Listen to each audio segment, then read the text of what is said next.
everyone, and welcome to the undisputed heavyweight champion of the world show made for the fans by a fan. I am your host, as always, Richard Tiemann. This is the award-winning Fan Show.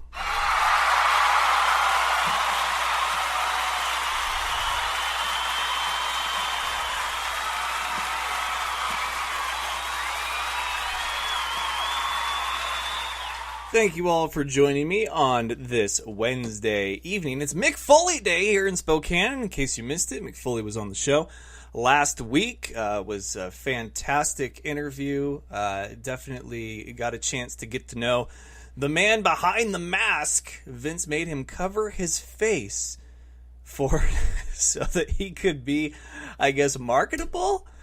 Oh, it was such a good time, such a good sport. So he will be in Spokane tonight, Spokane Comedy Club, and it is at 8 o'clock. And I know a few guys that are going to be there. Very excited to go and hang out with some of the good peeps of Fan Nation, including, I believe, James the Sports Guy. So it'll be a good time. We'll get to celebrate 20 years of Hell. That's right, the anniversary of Hell in a Cell, the infamous match between him and The Undertaker thrown off the top of the cell. He does talk a little bit about that. I didn't ask him that question because he gets asked that question all the time. I asked him who would win in a Hell in a Cell match, him or Shane McMahon. So it was a lot of fun. But great time talking to him. I refer to him as the Thomas Edison of WWE because Thomas Edison, 9,999 tries to make a light bulb, finally got it on the 10,000th. And when asked, he said, "I'm not failing. I've found this many ways not to make a light bulb." That was pretty much Mick with gimmicks and characters in WWE. Well, this one doesn't work, and this place didn't work, so let's try this. Okay, that didn't work, and it wasn't failure. It was he found all these different ways to not do a gimmick and not, go about a wrestling career. It's a fascinating story. I love it. So I'm very excited for that this evening. It is Power Rankings Day. Happy Power Rankings Day to all of those of you in Fan Nation. It is day 2 of 3 of 49ers Week. Niners Week here on the show last night. Had a great conversation with Robert Alberino, Vice President and Executive Producer for the 49ers. Incredible conversation. Great to add him to the long and continuing to grow, always growing list of Fan Show alumni and special guests that we've had here. Then Daryl Monroe was on the show, first Arizona Rattler to ever win the coveted and prestigious Player of the Game. Did so in Spokane last year, as it was. Didn't get a chance to really talk with him much after, but it was still a great time. He was a good sport last night, too. It was very funny to talk to him and look back on his record-breaking performance. So in case you missed it, which some of you did, I'm sure, you can go back and you can listen to it. Spreaker.com/user/thefanshow or thefanshow.com. And then if you're the podcast type, this show will be available, this episode available in podcast form immediately following the live broadcast happening now. You are hearing the live broadcast if it is 7:38 Eastern or 4:38 Pacific. If it is not that time, then you are listening to the pre-recorded or pre-broadcast podcast form version, which is okay because that's available on iTunes, SoundCloud, and iHeartRadio, which that's going to go ahead and bring us to that most important part of every episode, which is the headlines.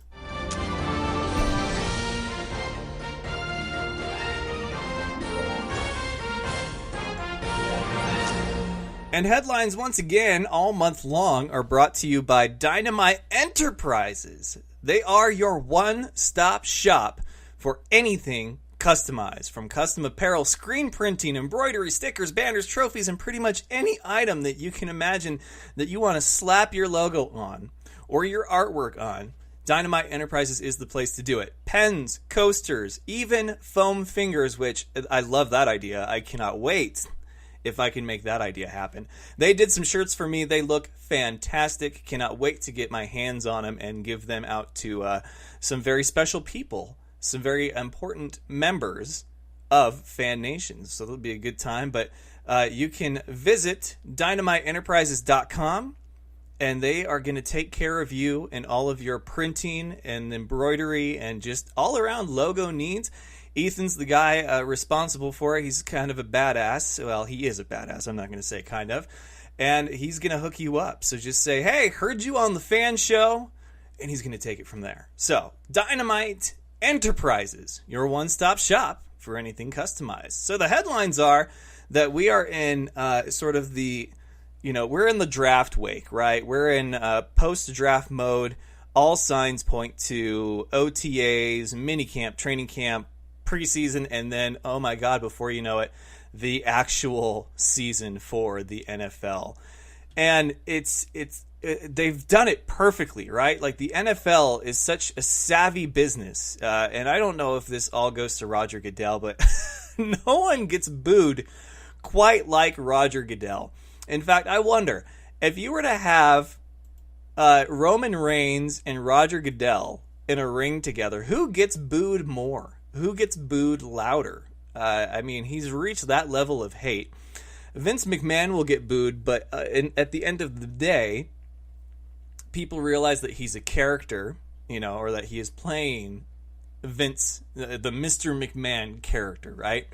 But man, is he one hell of a business owner. And he might be out of touch with today's crowd and what the fans want and what he believes works, because this is a guy who got us through the 80s and the 90s, right? And so now the tides have changed. It's a little different. But man, when he passes away, it will be one of those things where we'll finally see just what Triple H and Stephanie have been working on this whole time, and where it goes as far as the world of wrestling entertainment. But it will be one of the saddest days for anyone who's ever been a fan of wrestling, ever wanted to build something from the ground up, and ever wanted to be a phenomenal, one-of-a-kind businessman, because that is what Vince was. He was phenomenal. And I'm talking like he's already dead. He's still alive. He is a phenomenal businessman. Now, I don't agree with the Saudi Arabia thing, but it's whatever. I mean, I thought that they obeyed the rules and covered their tracks or what have you as well as they could, but the fact that they're getting so upset over a promo, it's WWE's next event.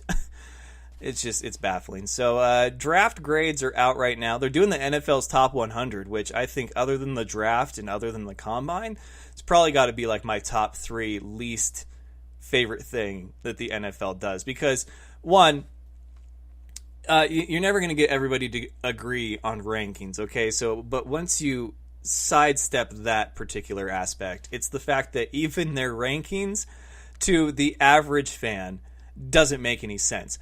Okay, 49ers fan here, that's right, you're listening to someone who loves the red and gold, will tell you that it is absolutely ridiculous that not only is Jimmy Garoppolo ranked higher than Kirk Cousins, but that he's even on there in the first place. Yeah, the prereq should be that you have to have played an entire season or enough games to constitute an entire season before you can be on the NFL's top 100. It's ridiculous. You can't honestly say. And again, 49ers fan, very much looking forward to the future and what the Shanahan-Lynch era is going to bring us and what Jimmy Garoppolo can do. And I'm telling you that for him to be on there at number 90, not even 100, but 90, is the most ridiculous thing ever. It just, oh man. But hey, it gets people talking, right? There's post-draft power rankings, which I think are just as dumb. The NFL does a lot to get people triggered. They're very good at it. The people at NFL.com are so very good at it. They love to get people triggered, talking, arguing. We can't have just a civil conversation in the world of sports now, can we? No, that is frowned upon. We must not go into that particular light. As far as in the world of the IFL, their players of the week were announced. Let's check them out. There may be one surprise, but I think the rest is obvious. Offensive player of the week belongs to who? Oh, that's right.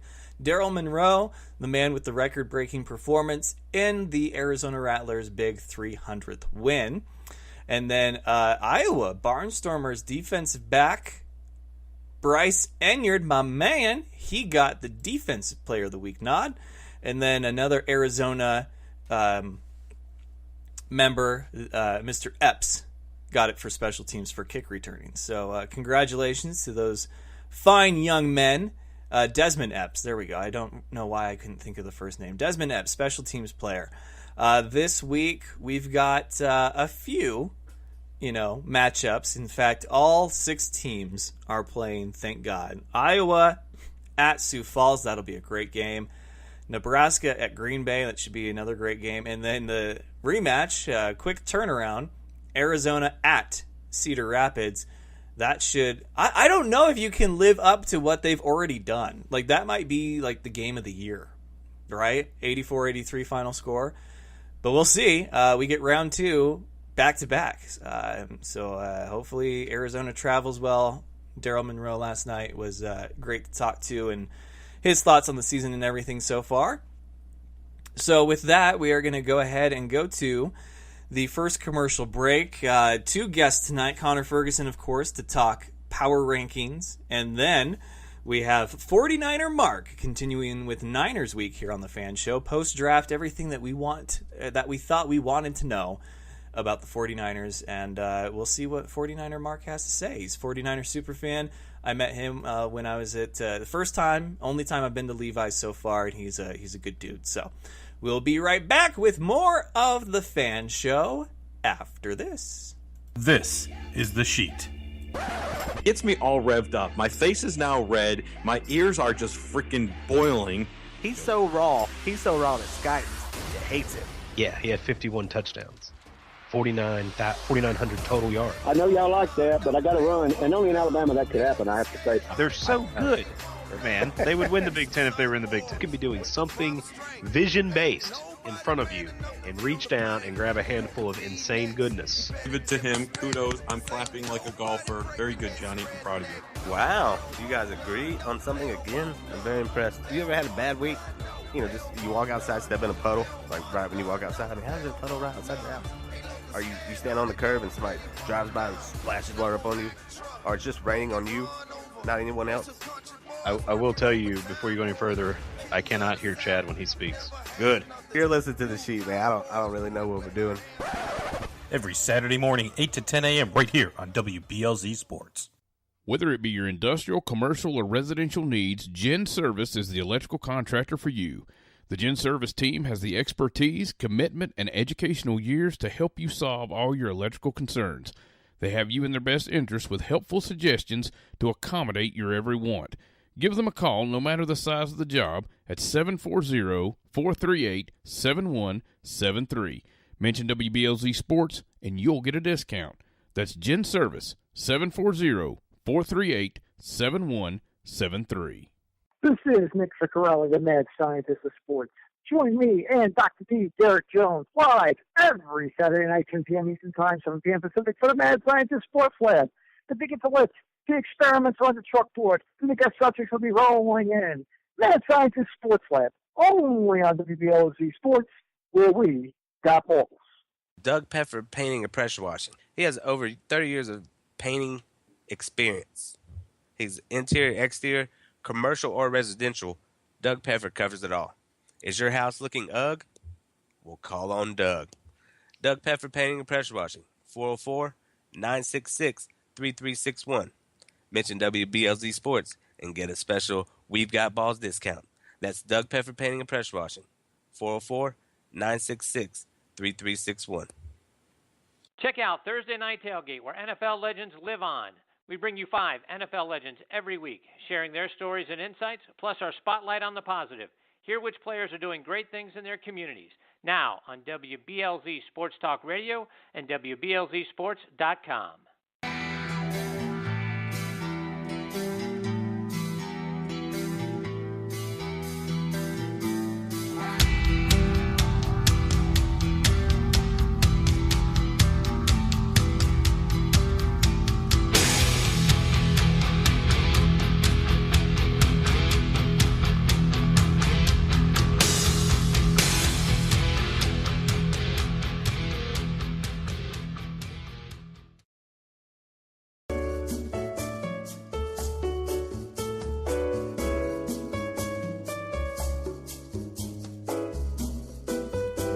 All right, ladies and gentlemen, we are back, and by we, I mean me and Mr. Connor Ferguson. It is Power Rankings Day, and I'm not afraid to say that in both the NAL Power Rankings and the IFL Power Rankings, not a damn thing changed. And I was really hoping for an upset. I think you know which game, because who knows what would have happened. But your thoughts on week, what are we at, 11, 12 now?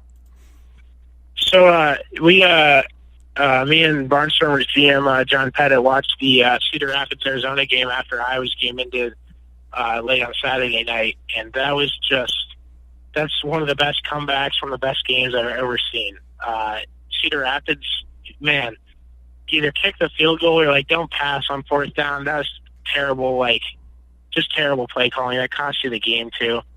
Their new kicker, though, I liked him. Florence is his name, I think. Yeah, he did pretty good.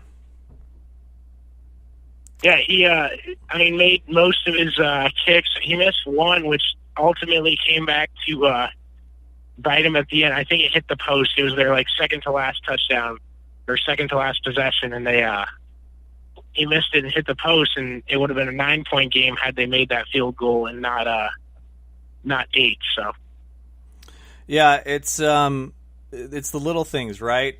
Because in the NAL, they have the deuce. They can get 2 points on a kickoff if they get it through the uprights. And Craig Peterson had enough for a touchdown and a 2-point conversion. Not that mattered in that particular game, but, man, if you can get points where you can get them. So we see special teams play quite a role all the time. I know that B.J. Hill has had a hell of a season with kick returns to the point where people just aren't kicking to him. But then we had Desmond Epps for the Rattlers get the Special Teams Player of the Week. But let's talk about Mr. Bryce Enyard. We've all been talking about Daryl Monroe, but Bryce Enyard, Defensive Player of the Week. He was co-Player of the Week, Player of the Game for the F.A.N show when I was there in Iowa. Him and Mr. Brady Rowland. And how was his performance in your eyes that night?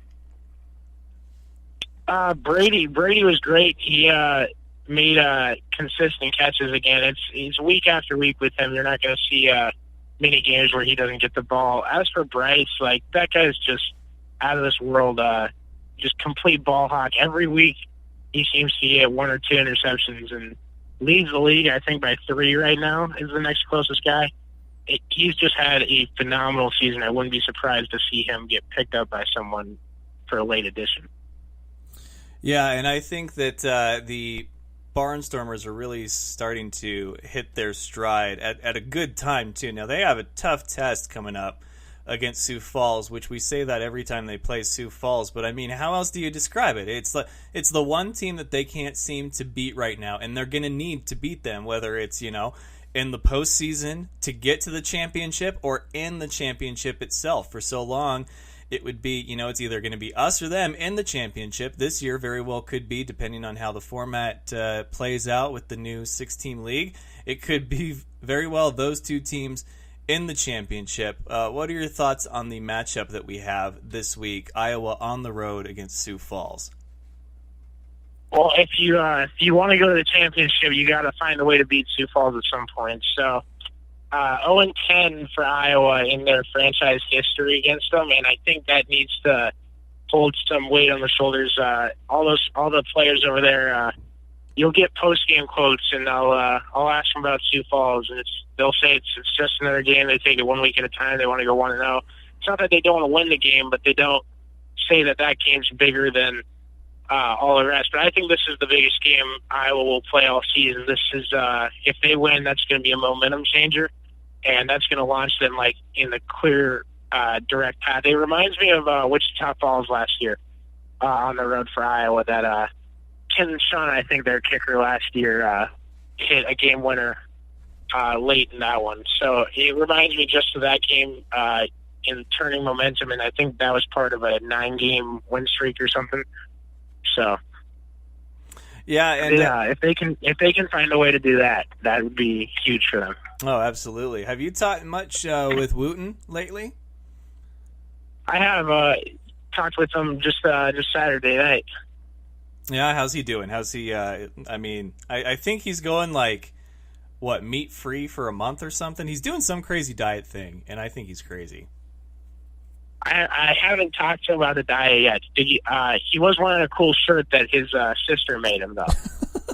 Is that you who saw, made that I thing? know you saw. I know you saw that. Yeah, he didn't wear that. He said he didn't want to wear it during the game, but I had no words for that shirt. I feel like it's on the same level as wearing the shirt of the band that you're going to see in concert. It's just one of those no-nos. But I guess if it turns in to a thing, like if he keeps wearing it and they keep winning, like that's going to be one of those things that you look back on and be like, that happened. That was was one of those rare occurrences where superstition took the wheel, and if you don't wear it, now you got to wonder, if you lose that game, was it really the shirt? So I guess he's going to do what he's going to do. We've got Nebraska and Green Bay and Arizona and Cedar Rapids.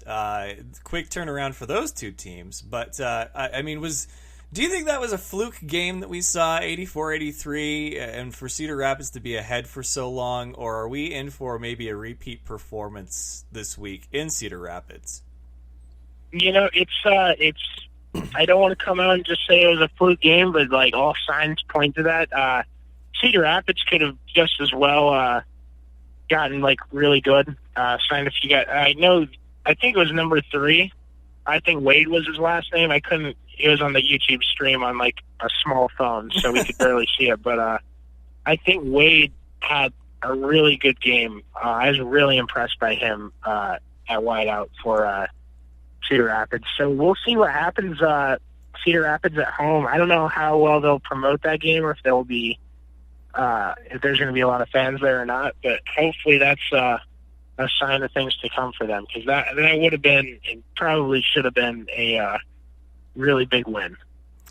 Yeah, and I was wondering, because I was all ready to be like, okay, so how do I do these power rankings? And I was all ready to just straight up swap Cedar Rapids for Arizona, just for the week, like just for the week, because it is a weekly thing, but just to see Cedar Rapids up there at the top, because they, up to a certain point, they had finally scored the most points that we had seen all season, and then Arizona decided to match that and then some when they had the big comeback. There's a lot of talk about that fourth quarter, and I will say that I had similar thoughts and said similar things to myself. Here you have a game where Cedar Rapids is very much in control. They're playing good, disciplined football. They're hitting the big plays downfield. And then all of a sudden the fourth quarter rolls around, and now there's all these penalties being called, and I'm watching replays, and I'm looking for them, and I want to believe that the refs are seeing what they're seeing. But, man, there was some in there in that fourth quarter that just really made me wonder. And I don't know if you had that thought, too, watching that game. But what's been the word around your circles as far as the fourth quarter and some of the calls made that could have possibly, I guess, changed the outcome of the game? Oh, there's a little bit of home cooking, just a little bit. I don't want to. I'm not pointing fingers, but you look at who is negotiating for the league this off season with the CIF stuff, and the big team that we heard out of that, whether good or bad, about what who's negotiating and what, and Arizona had a pretty big hand in that, and they're a pretty big team in the league. They're probably the most successful and most historic franchise the league has, and to see them lose to that Cedar Rapids team would be a little bit catastrophic, I would say. I did want to talk about Monroe real quick. Watching him run against that defensive line was just scary. Like, I was scared for them. He is so much bigger than them. Oh, he's something special, and you can't take anything away from his performance. I mean, he was going to be, he would not be denied that night. He was unstoppable. For him to get the game winner the way that he did, I thought was the perfect ending to that particular story. But you look at that fourth quarter, and here you have Arizona at home against a team that should be very beatable for them if you followed along at any point in the season. and it's they're at win 299. They win this, it's 300. They're at home. The next week and the week after, they're on the road, and you don't want to have that kind of celebration on the road. So I mean, there was so much, like, if you're a conspiracy theorist, that went into this fourth quarter that's got to be enough to, like, keep you busy for days. So I'm not saying that there was any foul play, but it's just there's so many things that just, if you're a third party looking in at this, you're just like, that didn't raise any eyebrows there, and you're like, well, it did, but you want to kind of give them the benefit of the doubt. So who knows? Anytime someone blows a 24-point lead in the fourth, you kind of look at it like, whoa, I got to go watch that again. Yeah, and I'm sure there's plenty. I mean, normally the Cedar Rapids guys, actually a lot of the players that's initials aren't BP, will let things slide, but then there's the few players that will hop on the social media and find highlights and YouTube clips and play them over and over in slow motion and break them down and say, how is this, which is okay. I get it. You're upset. But one of the guys that I never got that kind of vibe from was Medlock, and he took to social media about it. And that to me says something when a guy who wouldn't normally say something like that along those lines and would probably take it on the chin, decided to say something about it. So it's obviously not sitting well with them, and who could blame them? I mean, you score 83 points and lose. That's got to be tough, especially the way that they played that whole first three quarters. So last thing I wanted to discuss with you, because I know that you're a fan of this, is the NHL postseason. How are you liking this postseason so far? I got to tell you, the Golden Knights are looking good, but they're only one of, we're in the Elite Eight now. Yeah, it's a lot of fun. The divisional rivalries. I don't know if I talked about this on your show. I think I talked about it on our school radio show last week, but they have it set up so the divisional rivalries go, and that creates, like Winnipeg and Nashville are playing each other right now, and they're the far and away two best teams, quote unquote, from this season in the Western Conference. And no one wants them to play until that Western Conference Finals. And I don't see a lot of teams like claiming like, oh, we have 6 Western Conference Finals championships, or we made it to the Western Conference Finals 18 times. Like, no one's bragging about that. So I think if you're going to do a playoff, you might as well just throw teams in divisional brackets and have rivalries. It makes it way cooler.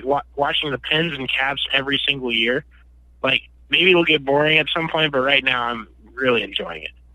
Yeah, and I'm looking around at the teams that are left, and I'm not familiar with every NHL team. Like, I don't know what the team name is that the Capitals beat to advance to play the Penguins, or who the Penguins beat. And I feel like I recognize that logo, but I don't know what team that is. So, I mean, there are a lot of familiar faces. Oh, it's the Flyers. Okay, I remember now. So the Penguins beat the Flyers, and then whatever a Blue Jacket is what the Capitals beat. But you see the usual suspects here. You've got the Predators, you've got the Lightning, the Bruins, the Penguins, and then the Sharks. But for Vegas to go 4-0 over LA, even though LA was a wild card, it's just like, when you look at postseason experience, I mean, this is literally Vegas's first rodeo, and LA has been there, done that, got the T-shirt, and they got swept, and I could not believe it. And now Vegas leads the Sharks 2-1 after 2 incredible overtime games. This team is crazy. Yeah, no, I was thinking the same thing, because Vegas, there's a gap. There's a little bit of a gap in the points between that last wild card spot and the last divisional team, the last of the top 3 teams that got in. But I thought Vegas would win. I didn't think it'd be 4-0, and I thought they'd lose this San Jose series, but they are showing no signs of being afraid of playoff hockey, not knowing how to play it. I mean, they are the most intriguing team I've ever seen. Like, this is going to be a story they tell in 20 years that no one's going to, like, even believe. So it's really cool to see that unfold, and it's kind of, like, surreal because, like, it's the NHL, so all the teams are kind of – upsets are, like, I'm trying to figure out how to put it. I'd say upsets are very seldom in the NHL because the teams are kind of close together, if that makes sense. Yeah, no, that makes sense. Talent-wise. So, yeah, it's insane to see a team that they just put together have this much chemistry and go on this run. And William Karlsson is just amazing for them. So they'll be – I know you're a Golden Knights guy, so look, hopefully I come on the show next week and they're in the finals, Western Conference Finals. Well, I like it because nobody can call me a bandwagon for hopping on a team its inaugural season. So I feel like that was the safe play. I love the Blues, though. I think that their logo is phenomenal, and the Blues have been pretty good. But, yeah, Golden Knights, I love it. I love what that team has stood for. They're definitely playing for their city. And I think they're going to be a more popular team in that city than the Raiders will. I think the Raiders' kind of luster will wear off after its first season because this team, this hockey team, has played for the city when it needed it the most. So I think it's an incredible story. I love watching it play out. Any ending to this is going to be a great ending for their first time out, and I think that that's something special. So, Connor, I'll let you get back to it because I know you've got a busy schedule, but look forward to checking out the games this weekend, especially the big one. Are you going to go up to Sioux Falls for that? I'm actually not because finals end for me on Friday, so I'm spending Saturday back home. So. Oh, that pesky schoolwork. All right, well, we will text and tweet about it, and then we'll talk about it next week, but I'll let you go. You have a good one. You too. Thanks for having me, as always. Hey, no problem. Take care. That was Connor Ferguson. As I clear my throat. I didn't mean to Ferguson. And Connor Ferguson of Last Word on Sports, member of Team Fan Show, and the More Than the Fan Nation member sense. He wrote for the show last season, and it was really good. And Vikings fan.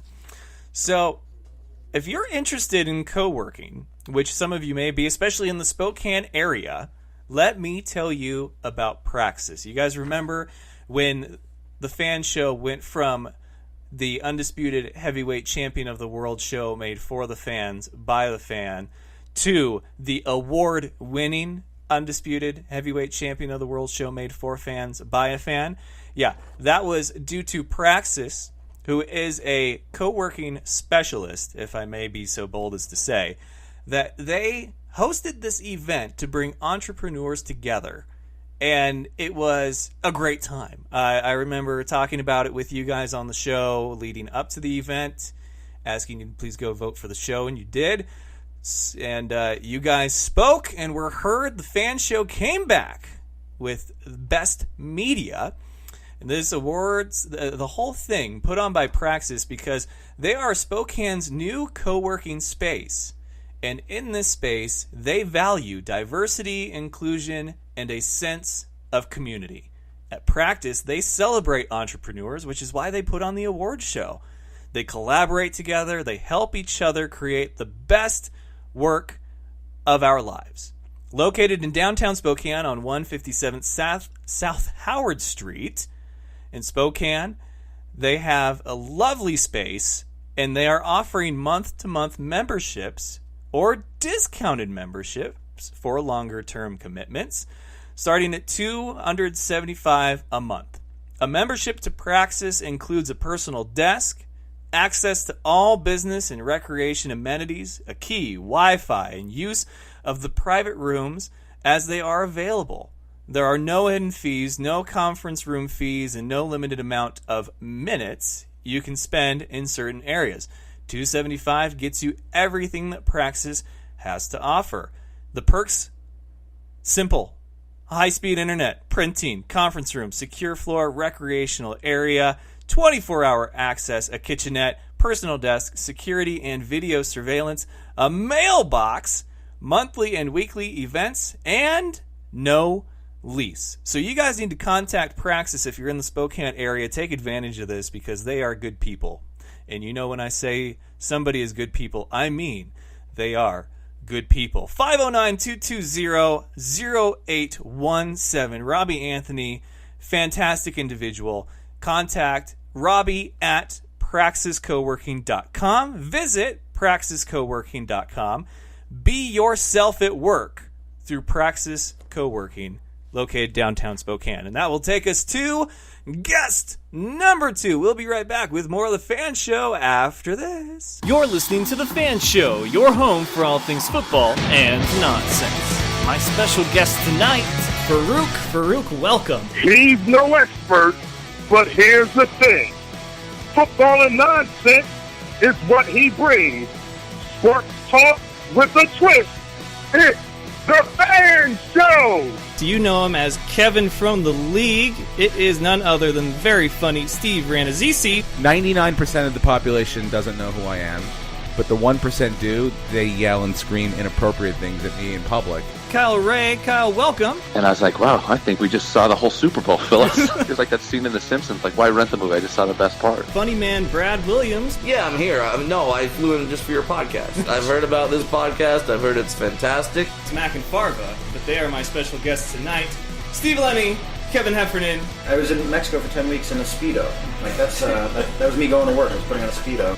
Farva is the most fun to play, and it was a blast to do that again, to do Farva again. So then the makeup artist had to put Vaseline on your body, right? Yeah. And then put the powdered sugar on top of that. Is your name really Richard Siemens?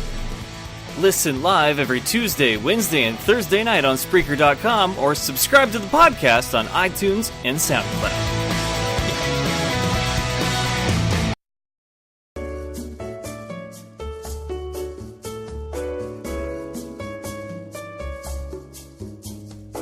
All right, ladies and gentlemen, we are back. It is the continuation of Niners Week here on the Fan Show, which, I know that it's not the regular season, but we are in post-draft chaos and madness and everything that comes with it. So what better time to talk about your team's future than right now? The future is now, and right now we have 49er Mark, one of the 49er super fans that I had the privilege and pleasure of meeting my first time at Levi's. Mark, how you doing, sir?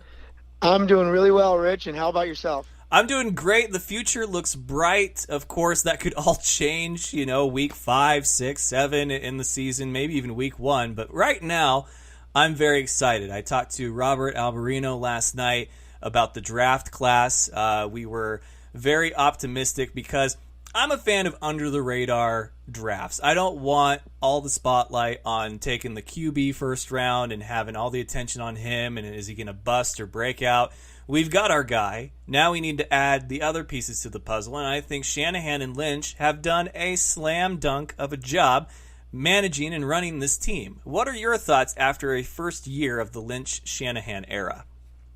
Well, talking about this year's draft, I think you used a great word there, underrated. I think that a lot of the fans that I've come across and was at the draft party in San Francisco and then got to little Michael Mina's party on the Friday night, people were kind of not sure. I mean, the McGlinchey pick is easy after we learned they traded Trent, but the rest of the picks, I think everybody was caught off guard. But having said that, up until that point, I think the sun wasn't the only bright thing that's going to be shining at Levi's Stadium, because all the fans ready to get their sunglasses on because they think Shanahan and Lynch are just leading us to the promised land, and it's been great. And, of course, once we got Jimmy G and how the team was playing and the elevated play of the players, I mean, it's all the talk over here. So the first year, definitely we're all hot and fired up, and we're ready to go. Myself, I've been doing a lot of studying and reading and following along with anybody I can learn from, such as yourself and a lot of other 49er fans that break down the draft picks. And I see a lot of positive from the players that were picked, and I understand kind of why they're doing that.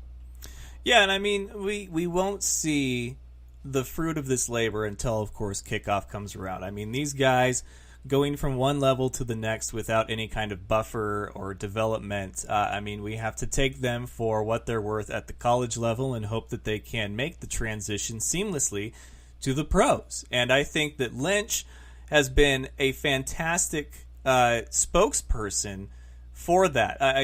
Because he's a younger guy, I feel like he communicates and relates better to the younger talent. And I think that's been one of the most attractive things about the 49ers this offseason, is that once he proved that he could make the moves and he could make the changes needed to be a rebuilding and hopefully soon to be successful franchise under his watch, that it made it an attractive spot to be, not just because it's the 49ers, not just because it's California, but because you have a guy there that genuinely cares about you as a player and your future. And to hear all the high praise that he's gotten when he received so much criticism when he got hired, I love the turnaround. I really do. That's also true. That's one of the number one things I hear about John Lynch is his personality and how he treats people. And it's not just John too. It's like you said, you had Robert Alberino on last night. Robert Alberino, I mean, his arm must be 6,000 miles long. The way he's reaching out to the fan base and to the fans across the world. I know he's sent gift packages to people in England, people in Canada, people in Germany, a lot of fans here in the States. Shanahan obviously relates to everybody, the players especially, and that's where it should be. And I think the other big thing to remember is that, John, he's the face of the franchise as far as the front office goes, not the coaching staff, but the front office. But I think they put together a great staff. Peters came over from Denver. We've got Martin Mayhew.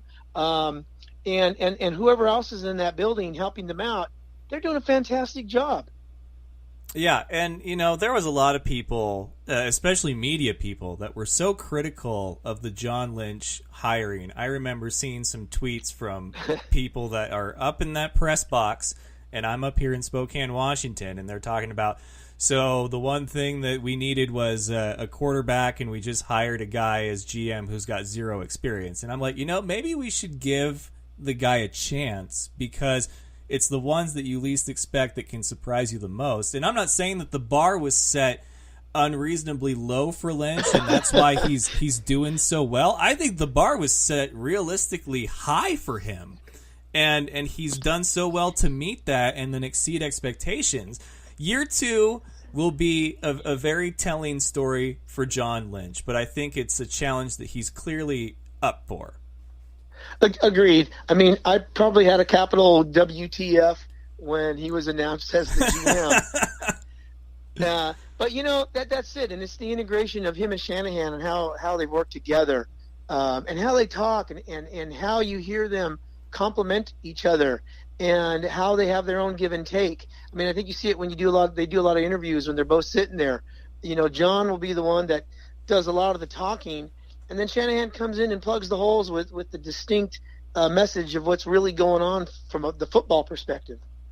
Yeah, John Lynch is a talker, and he's one that I would be perfectly okay with talking for me, because he knows how to spin it so that, one, it's a positive, but it's not like you're being fed a load of BS. And I think that his time in the broadcast booth, his time as a player, and now his want to succeed at another level of GM, I think has been really good for him and for this franchise, because we're a likable franchise again. There was a time where we weren't, and now we have Lynch and Shanahan, and we're likable again. There's not a lot of reason to not like us as a team or a franchise, and that upsets some other fan bases, and that's fine. We'll get their players and we'll plug them in and take them where we can get them, but I think that... Oh, you're not talking about Seattle, are you?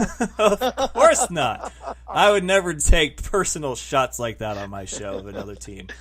But I do have I don't think unrealistically high hopes, but I do have high hopes of this season that we're about to see a great shakeup in the West. The Rams, of course, looking to build off their fantastic season last year with Coach Sean McVay.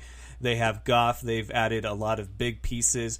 We have Garoppolo. We've added some pieces. I'm excited most for what we are going to see from Shanahan and the offense to see if we can finally get into the back of his playbook for all those plays that I'm sure he's been saving for rainy days.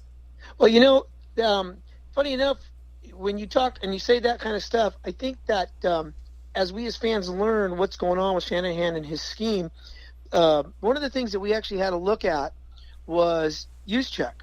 And what I'm talking about is a lot of the fans at the beginning to 2/3 or 3/4 of the season saying, well, why did we give this fullback so much money? He's not doing anything. But I don't really think it was that. It was the fact that Shanahan, they had to fill a lot of holes. We got the rookies that played, we got the undrafted free agents that played. They cut a lot of the old players because, to be honest, hey, maybe the quality of player we had wasn't up to snuff that we really wanted to have. But once Garoppolo came in, he elevated the offensive line. He was, and even in his limited knowledge, he was able to implement and execute so much more of Shanahan's scheme that we started to see Juszczyk make downfield catches. And so I think that's really just the tip of the iceberg. We've got Jerick McKinnon now that's going to also add to implementing Shanahan's offense. We've got McGlinchey, and we got rid of Trent, who's a fantastic pass protector, but he was getting to the second level was not good for him. And the guard play elevated, and we got our new center from the New York Giants. So I think that small things like that, watching Juszczyk being used, we're going to see a tenfold jump in the offensive scheme. Yeah, he was one of my favorite players to watch last season, and there wasn't a lot of highlight reel stuff coming from the offense before the Garoppolo trade got made, but he was one of the featured parts of the offense, and that was great. What do you think is going to happen with Eric Reed? I've had the opportunity to meet Eric on occasion, and wonderful gentleman, wonderful person, and he's been a solid player for the 49ers. And it's unfortunate that he's in the situation that he's in. From a purely football perspective for the Niners, obviously they had some youth going on. From the personal side, it's unfortunate that the NFL, other teams are not looking at him because, I know he can go, fit another team scheme, be a great addition to their squad. And I hope that something comes around for him. Yeah, I do wish him the very best. He's been a phenomenal player, and I think he could continue to be that phenomenal player somewhere else if need be. But, this is a turning of the tide for this team, and it's year 2 under a new regime, and I think we're in for, quite the ride this season. I'm still not convinced on what I believe the record will be, although I nailed it last year with a late run thanks to Jimmy Garoppolo. But it's been... Well, I know we as fans, I see people already talking, wild card. That's the people are looking at. Are we going to be 8-8? Say 10-6? I think that's. I would like to see that, but then I've always been an over-enthusiastic fan, as you know. Yeah, and I think that I would like for fans to not feel discouraged or disappointed if the 49ers did not have either a winning season or a playoff berth this year, because it's, we have so much left to learn and so much left to see from this organization as far as what their long-term plans are, that we're in year 2, I can't emphasize that enough. We are in year 2 of Lynch Shanahan, and now a full year 1 of Jimmy Garoppolo. So who knows what the future holds, but I think, 8-8 is not unrealistic to me. 9-7, not unrealistic to me, but I don't want people to think that we're Super Bowl bound just because we finished as strong as we did last year. It was a great finish, and it's a sign of things to come, hopefully. But, we need to remember that it is still a building process and most of all a work in progress. So true. I mean, when they first hired Shanahan and Lynch, I gave myself a realistic 3-year window to rebuild, to brick by brick, and I think the Jimmy G acquisition accelerated that. But at the same time, you mentioned the Rams earlier. To be honest, I think they got a 2-year window. Sure, they're loaded up right now, and if they don't win this year or next, then they're going to have some outrageous contracts that they're going to have to deal with or pay up, and they're not going to be able to keep all those people. But if you look at what the Niners did this year, we're looking long-term. We're looking sustainability, and maybe it might take that extra year for us to get where the fan base wants us to get, which is the playoffs, and they're on the road to the Super Bowl. And with everything that's gone on in the past, we're chomping at the bit. Although it's only been a few short years, 2012 since we were in the Super Bowl. But we have to look at what they did with Trent Brown. I mean, that was, in hindsight, when we look at it and learn about it, that was a smart move. Trent Brown was probably going to be asking for a multi-year contract for millions and millions and millions of dollars. And what do? They got somebody who's probably going to be just as good, if not better, on a rookie contract for the next 5 years. Those are the kind of smart moves that we as fans have to realize are happening. And the kind of players that they picked up in this year's draft, say from round 3 to round 7 and the undrafted free agents, those are the kind of moves that shows they're building to win, yes, now, where we can, but also for the long term. Yeah, and I completely agree, and I'm very excited for the season. Can't say that enough. Whether it's 50-50 season, 8-8, or we finish just below that, or we do get in the hunt for a possible playoff berth. I think it's going to be a lot of exciting football to be had there in Levi's Stadium and everywhere else for 2018. But Mark, always a pleasure to have you on the show. You're the man with the one-of-a-kind ring and the biggest fan that I know. You're the one that I'm always happy to have around when I come to the games. So I will hopefully see you this season, and take care of yourself, and we'll talk again soon. You know it. And if Alberino comes through for you on that nice setup to come into a Niner game, I know you got your wife, but you know what? You can always bring another friend, and I'll be there for you as always. Sounds good, my man. You take care of yourself. Don't work too hard. All right, Rich. Take care. And that was 49er Mark. And always a pleasure to catch up with a super fan. I always wanted to be a super fan. I'm not going to lie, I really did. And I thought about being one for the Empire, but they sort of already had that covered. You guys remember Vic, Ultimate Warrior, for the Empire. But I think being a super fan is one of those things where it's like you're famous in a way that is achieved by a certain level of dedication, right? People don't know your real name. They know your character, I guess, if you want to put it that way. It's like borderline being a WWE superstar, but without, the rigorous work schedule and whatever. You show up, once a week or all the home games, and you're admired by fans. You don't get paid anything to do what you do, but they love you and appreciate you, and if you're not there, it's weird, right? So I always wanted to be a super fan, but being a Niners fan in Washington, obviously that's a little hard to do, but Mark's got that covered clearly.